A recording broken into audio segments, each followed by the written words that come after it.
भारत में त्योहारों से ज़्यादा चुनाव होते हैं। हर समय चुनाव की सुगबुगाहट होती रहती है। नमस्कार, बेधड़क खबर देख रहे हैं आप। मैं हूं आपके साथ शशांक। इस वक्त ताज़ा मामला उत्तर प्रदेश में राज्यसभा चुनाव को लेकर चल रहा है। उत्तर प्रदेश से राज्यसभा की कोटे की 11 सीटें 7 जून को खाली हो रही हैं, जिसके लिए चुनाव होने हैं। चुनाव की तारीख 10 जून है। नामांकन का सिलसिला शुरू हो चुका है। वरिष्ठ कांग्रेसी नेता, पूर्व ही कह लीजिए, कपिल सिब्बल इस बार कांग्रेस का साथ छोड़ साइकिल की सवारी पर हैं और उन्होंने अपना नामांकन कर दिया है। कांग्रेस छोड़ने के बाद कपिल सिब्बल ने सपा के समर्थन से उत्तर प्रदेश में राज्यसभा जाने की तैयारी की और अपना नामांकन कर दिया है। समाजवादी पार्टी ने दूसरा चेहरा उतारा है आरएलडी प्रमुख जयंत चौधरी का, क्योंकि 2022 का चुनाव आरएलडी और एसपी साथ मिलकर लड़ी थी। और तीसरा चेहरा जो समाजवादी पार्टी के कोटे से है वो मुस्लिम चेहरा है, जावेद अली, जो पूर्व में भी राज्यसभा सदस्य रह चुके हैं। सपा ने दोबारा उनके ऊपर भरोसा जताया है। 11 सीटों पर चुनाव होने हैं। 3 सीटें तो सपा के कोटे की फाइनल हैं। बची 8 सीटों पर 7 भाजपा के कोटे की भी फाइनल ही हैं। पहले ये समझ लेते हैं कि उत्तर प्रदेश में राज्यसभा के चुनाव की व्यवस्था कैसे है, कैसे राज्यसभा सदस्य चुने जाएंगे। उत्तर प्रदेश में 403 सीटें हैं। 403 सीटों में एक जोड़कर आप जितनी भी राज्यसभा की सीटें हैं उनसे भाग दे दीजिए। भाग देने के बाद जो संख्या आती है उसमें एक जोड़ दिया जाता है। वही उत्तर प्रदेश में राज्यसभा जाने के लिए विधायकों की संख्या या वोटों की गणना कह लीजिए, इन्हीं के आधार पर विधायक वोट देते हैं और यही गणना राज्यसभा लोगों को भेजती है।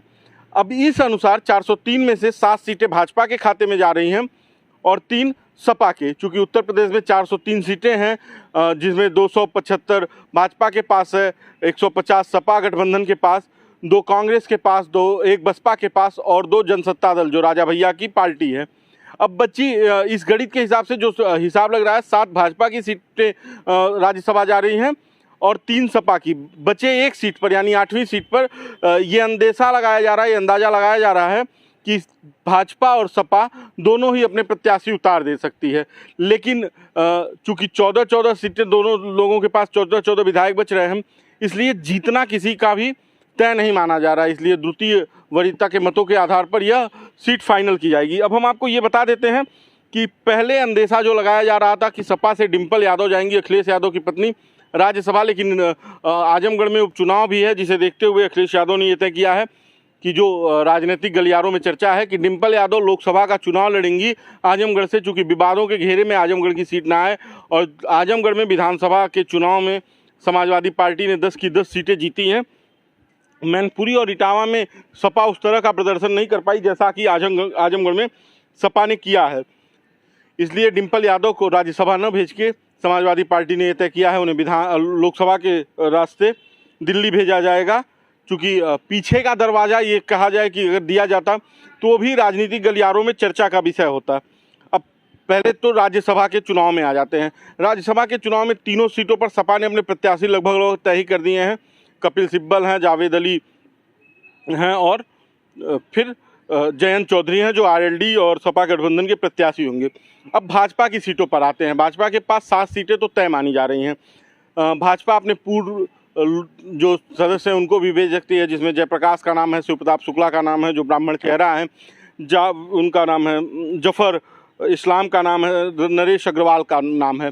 इसी क्रम में एक नया नाम भी चर्चा में है। चर्चा में जो नया नाम है वो डॉक्टर राधा मोहन दास अग्रवाल का है, गोरखपुर सदस्य से पूर्व विधायक, जहां जिस सीट से 2022 में योगी आदित्यनाथ यानी उत्तर प्रदेश के मुख्यमंत्री ने चुनाव लड़कर जीत हासिल की है।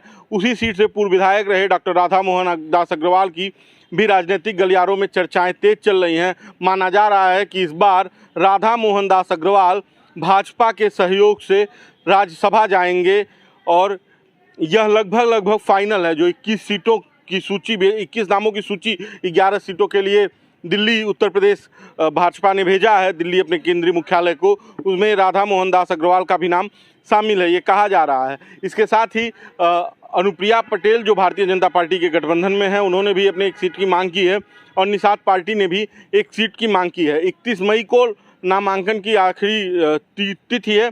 देखना यह है कि किनके नामों पर मुहर लगती है दिल्ली से और कौन कौन राज्यसभा जाता है। अब 8वीं सीट पर कौन जाता है, सपा या भाजपा, ये भी देखना है। लेकिन अभी तक ये जो 11 सीटें थीं उनका भी गणित हम आपको बता दें इन सीटों पर अभी तक 5 पर भारतीय जनता पार्टी, 3 पर समाजवादी पार्टी, 2 पर बहुजन समाज पार्टी और 1 पर कांग्रेस का कब्जा था। लेकिन चूंकि बसपा और कांग्रेस की स्थिति विधानसभा में कुछ अच्छी नहीं है, इसलिए उनके किसी भी प्रत्याशी का इस बार दिल्ली राज्यसभा में जाना तय नहीं है। बाकी का बेधड़क खबर देखते रहिए। आपको ये वीडियो कैसा लगा हमें कमेंट बॉक्स में बताइएगा। अगर वीडियो अच्छा लगे तो शेयर कीजिएगा। धन्यवाद।